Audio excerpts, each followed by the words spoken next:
Hello, welcome to the Analyst Toolkit, Episode 5, Alternative Futures Analysis. So, today's all about the future. And one of the things I've noticed about our master's students is that you, like all of, the policy community, is obsessed with the future.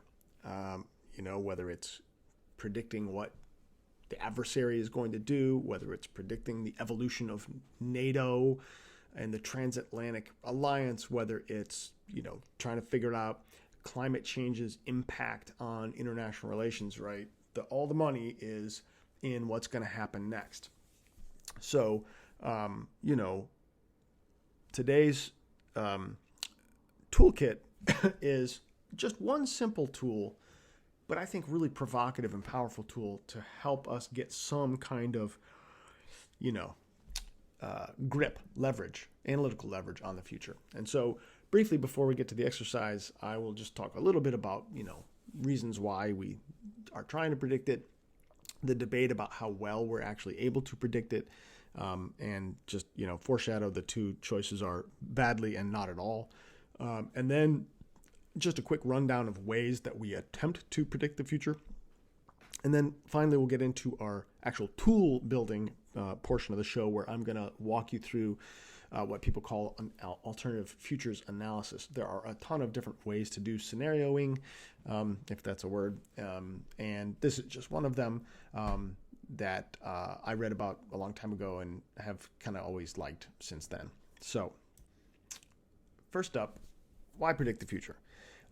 Well, first of all, obviously it's a great party trick. And you obviously can also profit a lot if you guess right. Water, or, plastic.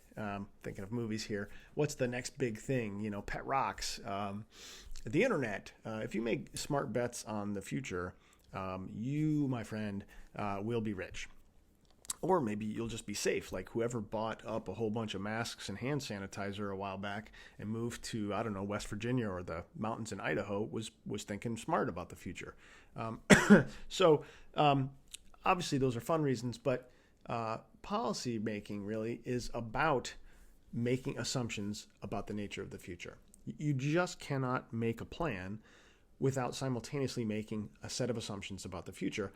The trick, though, is that a lot of times when we do this, we don't make any assumptions consciously. We subconsciously make assumptions that nothing important is going to change, that the way things work today is the way things will work in the future. And so if we create a policy that looks like it works today, it will also work in the future. That's a terrible assumption, especially in international relations. And, well, really in any human endeavor, I think it's probably fair to say, from technology to health, issues to, the economy. These things are such complex systems. They change in all sorts of interesting ways. And thanks to technology and politics and, social change and all that, there's sort of an inevitability to change. So the question is how to make smarter policy for the future by figuring out what the future might look like. How is it going to be different from today? So there's a clear need to understand the future. The problem is we don't have any data on the future, right? I yell at people all the time about trying to do dissertations based on the future. What will be the best policy to contain China in the future? Well, how the hell do you know? It's not the future yet. What are you going to study to make that estimate? That's simply impossible to do. So I always encourage you to study the past, right? And this is going to be the one exception to that rule. This is the one approved way to study the future that I will offer you this semester. Normally, I encourage you to study the past to understand how things evolve, how, to find the appropriate analogies and examples that you might use to get some analytical leverage on the past. And there are a lot of narrow ways in which that's a super useful, really the only useful thing to do. But there are times when that's just not good enough. And so we need to try to predict the future, or at least we think we do. So the question then is, can we predict the future? And, no is the short answer for most people. A couple of nice quotes here. That men do not learn very much from the lessons of history is the most important of all the lessons that history has to teach.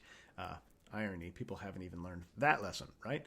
Or David Harsanyi, the realization that you can't predict the future and mold it could only come as a shock to an academic. Haha, lol, I get what he did there. So there's two camps in this debate, more or less. The first camp of reasonably responsible people is that, no, not very well, because it's very difficult. As Yogi Berra once famously said, it's tough to make predictions, especially about the future. And someone who takes this vantage point would point out that, look, simple things might be relatively easy to predict. Things that don't change a lot, things that are fairly stable, but many things are not simple, aren't particularly stable, and guessing how those things are going to change, right? Complication and complexity makes prediction very difficult. And the world has a lot of moving parts. I mean, it's just very, very tricky to consider all of the important moving parts in one fell swoop. I mean, you need a supercomputer to do that kind of thing. And even then, it's not always clear how these things interact. So building a model of the whole world is what you would need to do it. And that's, of course, well beyond our capability. It's also just hard to get data on all these things, right? I mean, we haven't studied the whole world yet. We've studied a lot of it, but even just to feed feed data into a model, you have to go get the data, and you have to know what to go get the data on, and so on and so forth. And if you're listening to this during the coronavirus pandemic days, you're obviously reading about how the epidemiologists are trying to build network models and models of the contagion and so on. And so you need a lot of data about where people are, where they've been, tracking people down to the personal unit level. And then you also need to know a lot of other things to model it. How does the virus really spread? Well, we don't know yet. Need to do more study. Well, now take the problem of, modeling a pandemic and then multiply that by everything else that also happens over, say, 20 years or 40 years that you're trying to predict out, right? How many more pandemics are you going to get? You can't model any of them, right? So what the hell are you going to do to figure out the future, right? Crazy. So basically very hard. And then the other thing is that humans are just not really great predictors.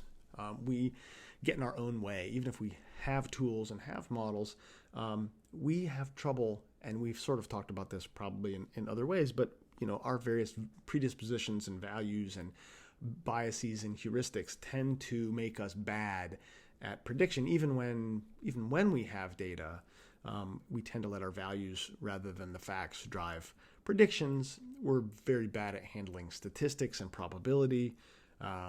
We have a tendency to find patterns where none exist.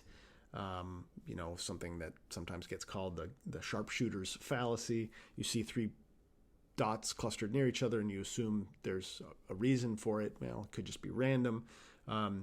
Humans also prefer simple and clear arguments over complexity and ambiguity. We have a bias, a penchant for certitude that is helpful in terms of expressing yourself clearly, but probably not very good when it comes to actually describing a complicated world in a nuanced way.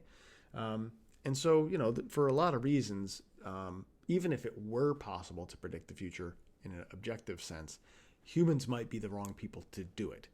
Maybe if we could hire Spock and the remaining Vulcans, they would be able to do it. But humans, not so good at doing it. So then there's the other camp.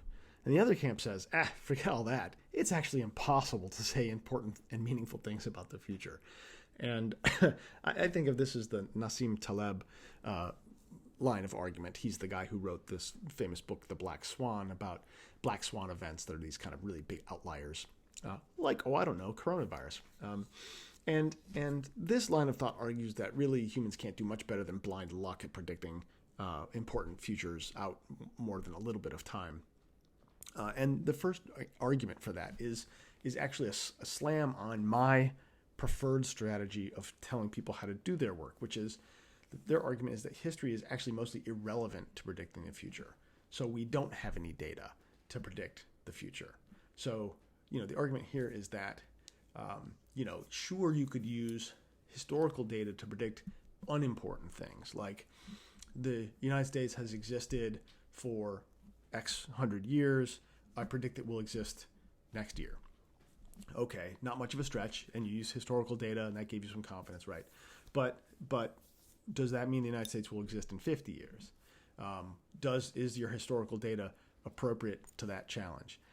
And when you start getting into other questions, who's going to be the number one country in the world in 50 years, or things like that, history is irrelevant because all sorts of stuff's going to happen that you simply cannot predict based on future data or past data.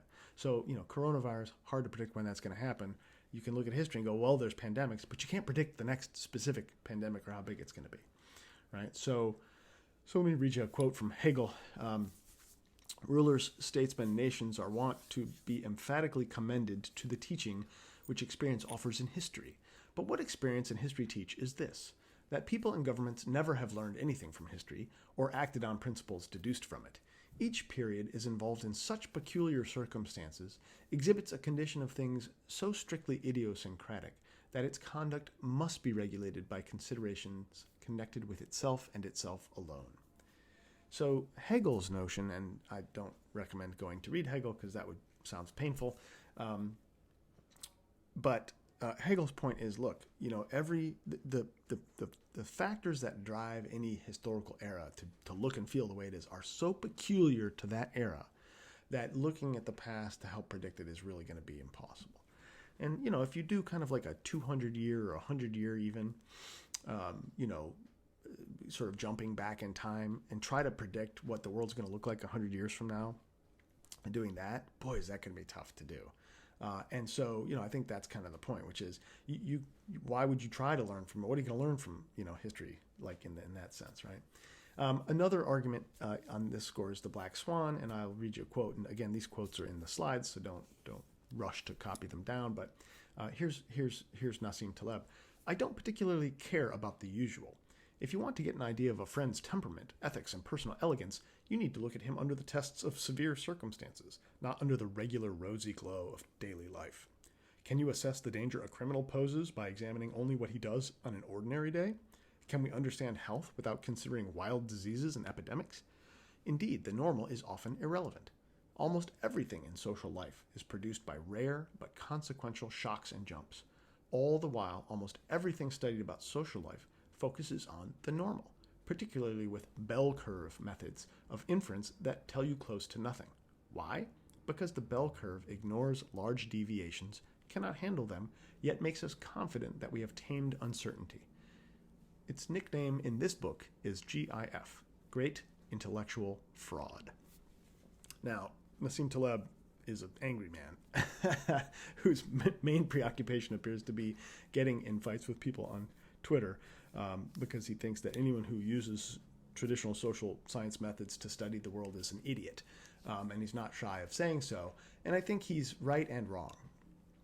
I think he's definitely right at the massive sort of systems level kind of a thing. Like, what, are you going to be able to predict what the economy is going to be driven by in 100 years, or what the balance of power in the world is going to be 100 years from now? No. But is that the same as saying I can't figure out the conditions that create insecurity between two countries next to each other? No, that's not the same thing, right? So there are responsible ways to use bell curve science, as he puts it, right? Sort of standard statistical inference, because for most things, most of the time, what happened yesterday is a reasonably good indicator of the things that are going to happen tomorrow. But at a broader level, right, the sort of the higher up you go, when you start leaving the individual and you start going to more complicated systems, and then especially as you start increasing the amount of time out you want to forecast, Taleb's argument gets better and better, because the black swan events do happen. We can't predict them. And they have all sorts of unpredictable consequences that, you can't use normal inference to figure out what they're going to be. So boom, you're done, right? And another way you might have heard this, and you might have seen the movie with Ashton Kutcher, the butterfly effect, right? The idea is that, a tiny change, even not a big black swan event, but a tiny change in a complex interconnected system can set off a domino effect of multiple sort of, related changes that are eventually sort of a completely unpredictable big effect somewhere else in the world. There's a thunderstorm in Brazil and a butterfly and a thing, and then all of a sudden the stock market crashes, right? And we don't know. The world's too complicated to figure out when the butterfly effect is going to happen. And so predicting is kind of a fool's game, right? And then a last argument about why it's sort of ridiculous to try to act like you can really predict the future is kind of a game theory argument, or the, people are strategic kind of an argument. And this is an interesting one, again, to sort of think about with the pandemic here, which is predicting how flat the curve is going to get is really tricky, because the one thing you can't really totally figure out is people's predictions, or I'm sorry, people's reactions.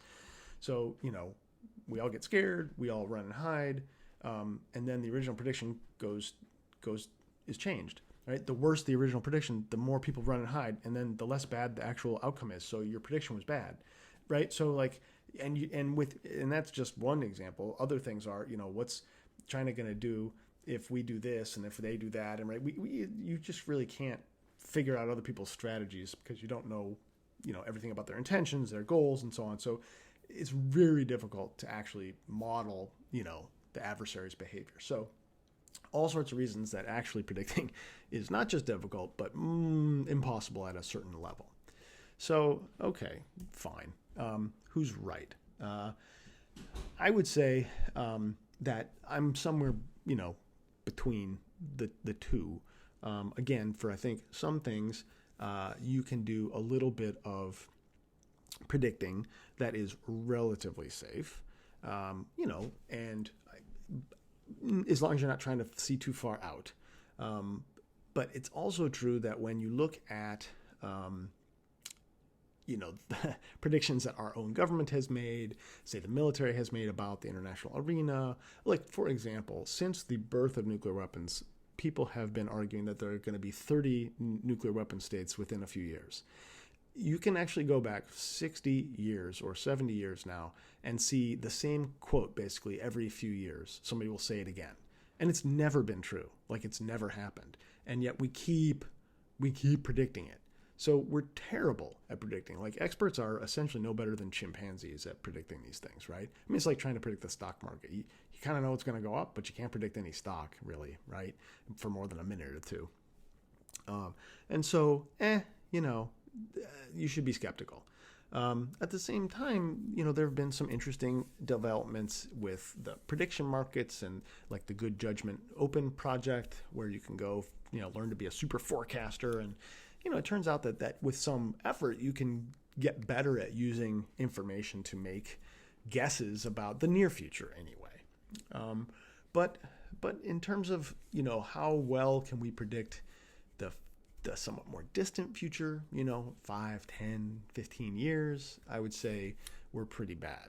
And predicting is probably not the right way to think about what we should be doing about those futures. Instead, I think perhaps we should be, instead of trying to predict, we should be trying to prepare for the future, right? And so we'll talk about that in a minute. So people do try to predict the future, of course. So how do they do it? A lot of different interesting methods, each of which could be a sort of a seminar that you took, on its own, which would be interesting. The Delphi method is a kind of a structured way of using experts, multiple rounds of surveying experts about a subject area to kind of get their input and to kind of narrow down first a sort of a broader set of thoughts about what's going on, and then you sort of through iterations you work down to a few options type of thing. The other way is to kind of use analogies to do some forecasting. This situation is like this previous one, and a lot of good work on that. There's a great book by Kong called Analogies at War, which is a really interesting book.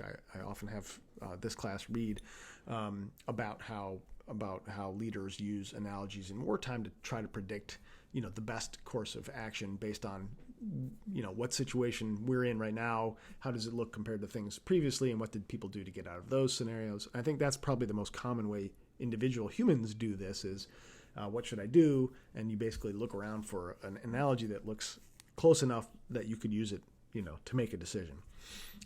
Clearly, a large N survey as well, like a crowdsourcing kind of a thing. Who you're going to vote for. If you want to predict the president, you're going to do surveys and just ask people what their behavior is going to be. Harder to do with countries. People do it with corporations all the time, of course. The federal government predicts the future in an economic sense all the time by asking, consumers how they feel about things, by asking businesses for data about their purchases and their sales and all that sort of stuff. So that's a way that we do predictions. If you look in the private sector, you'll see a ton of technology forecasting, Gartner Group, Anderson Consulting or whatever they're called now, PricewaterhouseCoopers, all these places. They do all sorts of predicting of, niche bits of the future by looking at the probable speed of development of new capabilities on the technology side. What's a computer going to be capable of in 5 years, 10 years? How big is a transistor going to be in 5 years, 10 years? How powerful is a battery for an electric car going to be in 5 years, 10 years? And that helps you predict the future because that's a key driver of a new market, for example, or a new set of business capabilities. Obviously, your ability to predict a lot of the implications of those things is quite limited because, just because there's better batteries, you might say, well, I predict people will use more batteries for more things, but you don't know what the hell new company someone's going to create based on batteries now that they're awesome, right? So but again, it's one of the ways. Simulations is another good one. So, if you want to figure out what's going to happen in a battle or in a confrontation, you might do a bunch of simulations to try to see, with like a tabletop game or something like that, or you might use computer simulations and do what they call Monte Carlo simulations, where you run thousands of iterations of things with some parameters to see what the most likely outcomes are. And then, of course, in the era of big data, which we all love, people use data mining and, various kinds of machine learning and pattern recognition and stuff like that to try to sniff out trends and stuff like that. The first slide with the Google, literally I tried this. It's very interesting. If you type in 2050 and you look at what results pop up on the first page, it's all climate change. Fantastically interesting, really interesting, and not a stupid idea for a paper. Somebody should do that for a paper.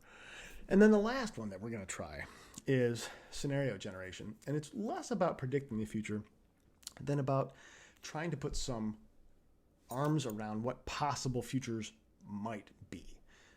Not saying which one it's going to be, but saying, hey, look, if we look at the important things going on in the world, or in our neck of the world, whatever part of the world you're looking at, what are the key things driving,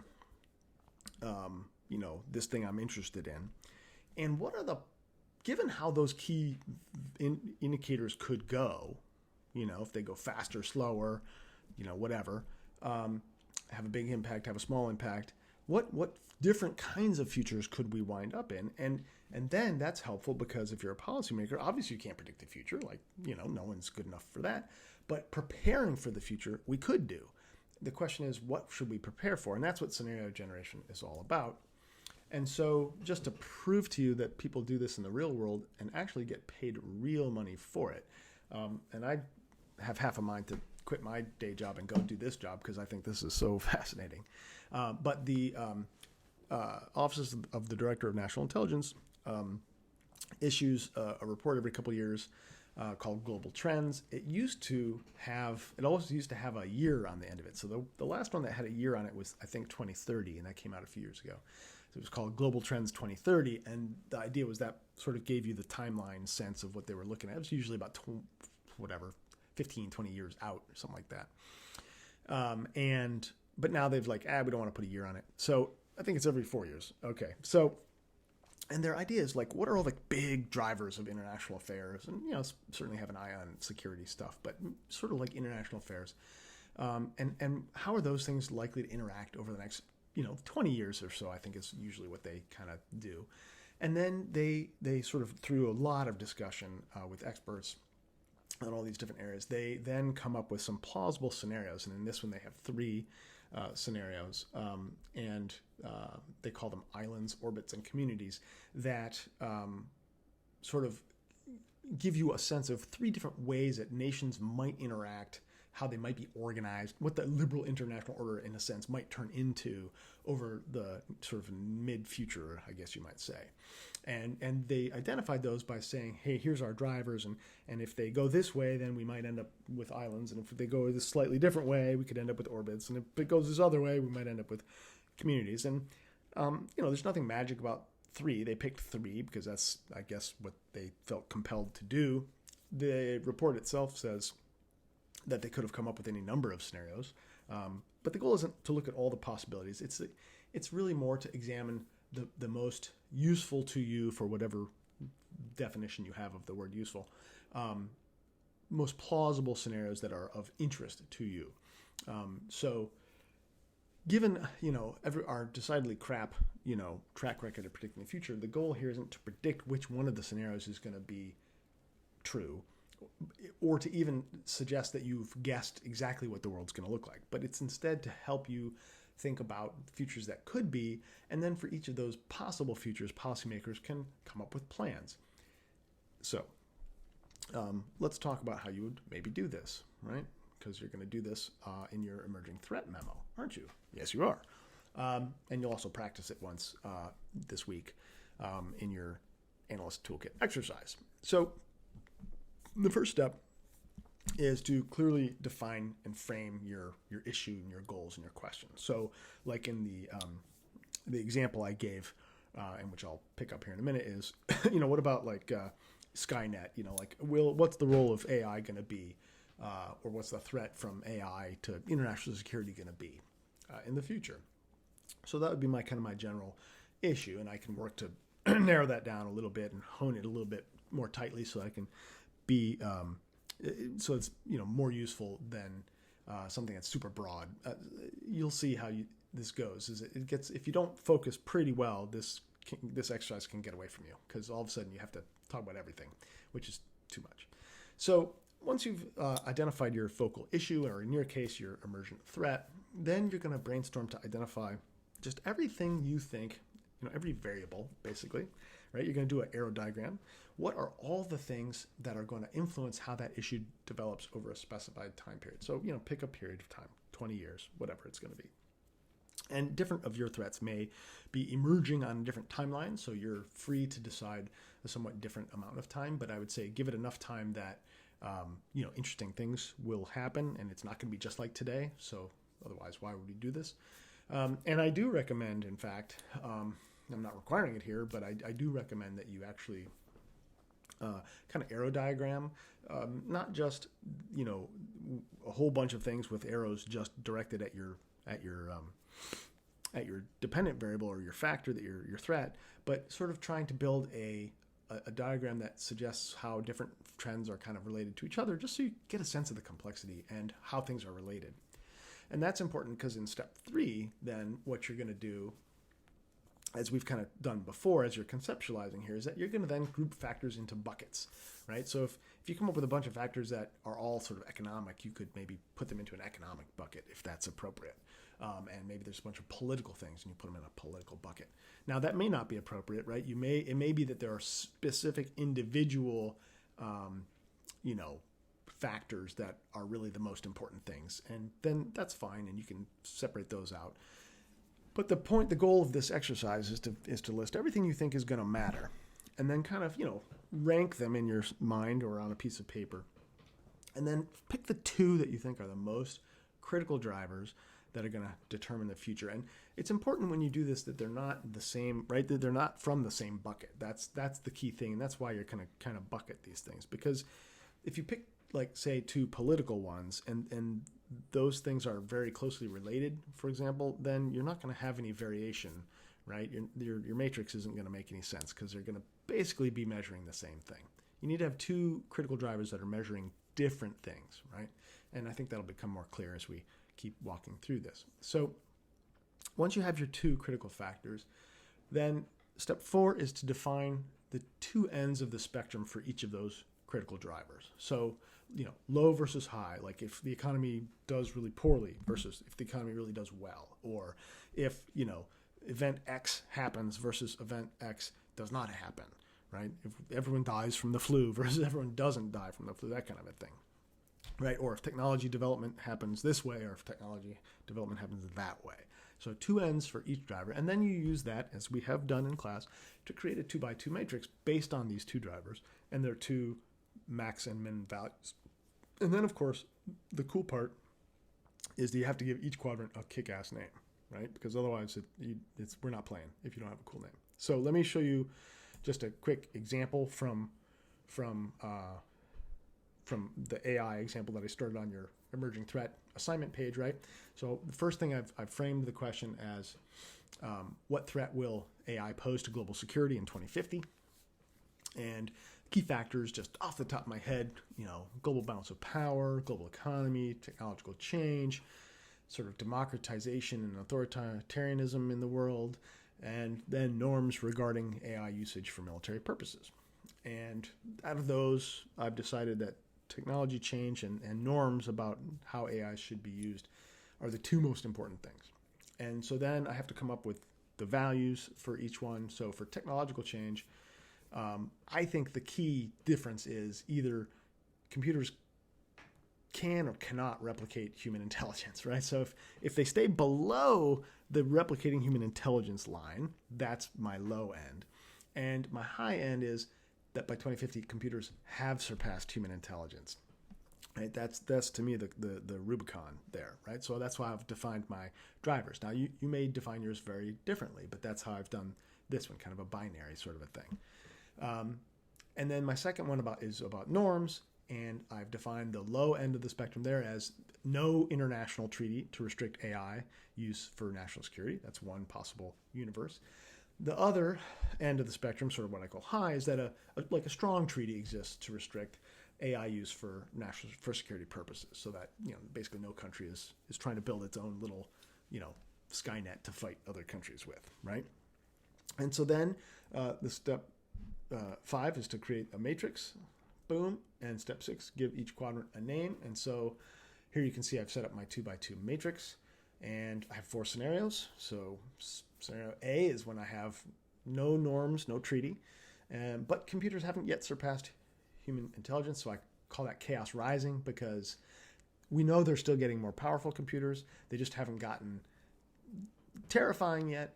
But since we don't have norms, it's going to be a little bit ugly, right? It's going to be sort of the normal military technology development thing, which to me is going to get scarier as AI gets more powerful.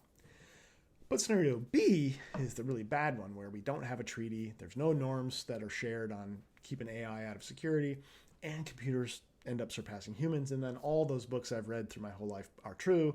Skynet takes over and say goodbye. Now, the other side of the coin is that we do end up with a treaty, and we have strong norms against, or regarding the management and limitations of AI use. And so maybe scenario C, if they're not smarter than humans yet, is we have benevolent robots, maybe sort of the good part of the iRobot movie before the robots go crazy. And then there's scenario D, where computers totally surpass humans, but we're using AI for only peaceful purposes. And so maybe in that, you might actually hate that scenario, but I think of that as the good scenario, where humanity is transformed by the ability to meld with the machines and upload ourselves into the singular, blah, blah, blah, whatever. Your mileage may vary, but those are my 2x2s. And then on to the next set of steps. Once you have your scenarios, right, then what you need to do is create a narrative for each scenario. How might we end up in that world, right? Explain the interplay of your key drivers. So basically you need a few sentences on driver 1, a few sentences on driver 2, a few sentences on how other things might nuance, the evolution of the future, how, fragile is that path, what things would be necessary to have it happen, what sorts of things could happen that would make that path close off and then divert some other way. Is there a war between Russia and China, or China and the US, and thus there can be no international treaty because we're too pissed off at each other? Okay, that could be something, right? Or you might say a disaster or a near disaster with AI is necessary to get a treaty. So maybe you actually posit that you would need a disaster to get to that scenario. That's another possibility. Then, of course, you want to explain the implications of each scenario. So, all right, we end up in this one. What does the world look like, and how does it behave, and what should we be worried about then, right? So if we end up in the Skynet takes over scenario, yeah, right? So, but you need to say a few words about what are the, say, 3, just to pick a good, useful number, what are the 3 most important implications of each scenario if it would occur? And the reason you're doing that, of course, is because that's what the policymaker needs to worry about, right? What am I supposed to deal with? What am I trying to get ready for? Because if you're a big agency like the Pentagon or the State Department or, whatever, DHS, if you're on the National Security Council, your job is to look at those scenarios and be ready for them, right? As ready as you can be, whether it means buying more masks or ventilators or, building bases in the ocean, whatever it's going to mean, right? If this is what's going to come to pass and we have some sense that it's possible, we ought to be ready for it, right? So that's why you need to be clear about the implications. And then what you need to do is you need to make a little list of observable indicators for each scenario. How do we know, right? How are we going to tell which future we're headed towards? And, understood, we're not heading towards any one of them because probably the future is going to be a blend of the different things that you're, scenarioizing. Again, depends on your exact scenarios. But, for example, in the one I posit, there are between the low and the high values, there's sort of middle values. And so, we could end up in a fuzzier world than any of the different scenarios. But the goal, again, if you're trying to alert a policymaker as to where the world is headed, what are the list of observable indicators that you could put down? And if you started measuring them over time, you would start getting a better sense of which direction you were going. So in my case of AI, I want to measure how fast technological change is going. How close are humans coming to human intelligence? What do experts say? How far away we are from that kind of stuff. I also want to look at AI usage in military, policy and militaries around the world. How integrated is AI getting? What are people using it for? Then I want to look at norms. Are there norms? Are there treaties? Are people proposing treaties? Are we proposing a treaty? All that sort of stuff, right? And, is there global agreement about the role of these things, and so on and so forth. So those are the sort of just a few off the top of my head indicators I might come up with, and for your project you're going to have to come up with as well. So all right, so that's the game, and now you're going to digest all of that, and you are going to go back to the discussion board, to the toolkit. And the exercise that you're going to be tasked with is to look at the future of U.S.-NATO relations. Doesn't have to be exhaustive. Don't take hours and hours on this, but this is good practice because that's what you're going to do for the emerging threat memo assignment. So just good practice for you to do that. All right. I hope you enjoy future scenarioing, and we'll see you online.